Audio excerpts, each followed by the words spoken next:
राजस्थान की पवित्र धरती पर एक छोटा सा गांव था और उस गांव में रहती थी एक वृद्ध भक्त कर्माबाई। झुका हुआ शरीर, सफ़ेद साड़ी, कांपते हुए हाथ, लेकिन दिल में अटूट भक्ति। कर्माबाई के जीवन में न धन था न कोई अपना। उनका एकमात्र सहारा थे उनके ठाकुर भगवान जगन्नाथ। हर सुबह सूरज निकलने से भी पहले वो उठ जाती। न पहले स्नान न कोई बड़ा विधि विधान, बस जल्दी जल्दी चूल्हा जलाती और चावल दाल की सादी सी खिचड़ी बनाती। उनके मन में एक ही चिंता रहती, मेरे प्रभु भूखे न रह जाएं।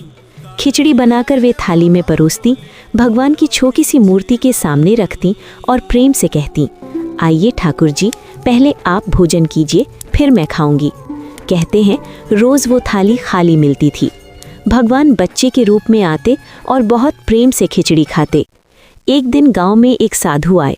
उन्होंने कर्माबाई को बिना स्नान किए भोग बनाते देखा।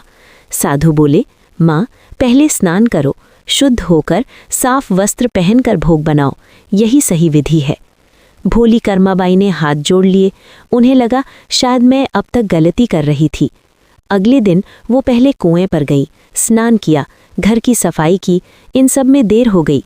जब तक खिचड़ी बनकर तैयार हुई, सुबह काफ़ी हो चुकी थी। उनका मन घबराया हुआ था।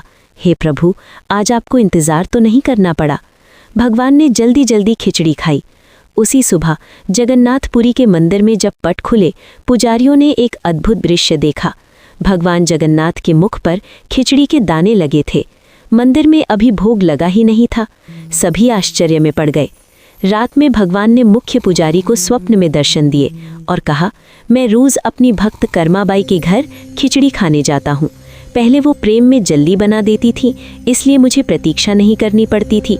आज वो नियमों में उलझ गई, इसलिए मुझे देर से भोजन मिला। मुझे बाहरी शुद्धता नहीं, मन की सच्ची भावना प्रिय है। जब ये बात साधु को पता चला, तब उसे अपनी गलती का एहसास हुआ और कर्माबाई से कहा कि तुम जैसे पहले भाव से खिचड़ी बनाती थी, वैसे ही बनाओ। अगले ही दिन से मंदिर में ये परंपरा शुरू हुई कि सुबह सबसे पहला भोग खिचड़ी का ही लगाया जाएगा, ताकि भगवान को कभी प्रतीक्षा न करनी पड़े। और आज भी कर्माबाई की सच्ची भक्ति हमें ये सिखाती है, भगवान को राजभोग नहीं चाहिए, उन्हें चाहिए निष्कपट प्रेम। जय जगन्नाथ।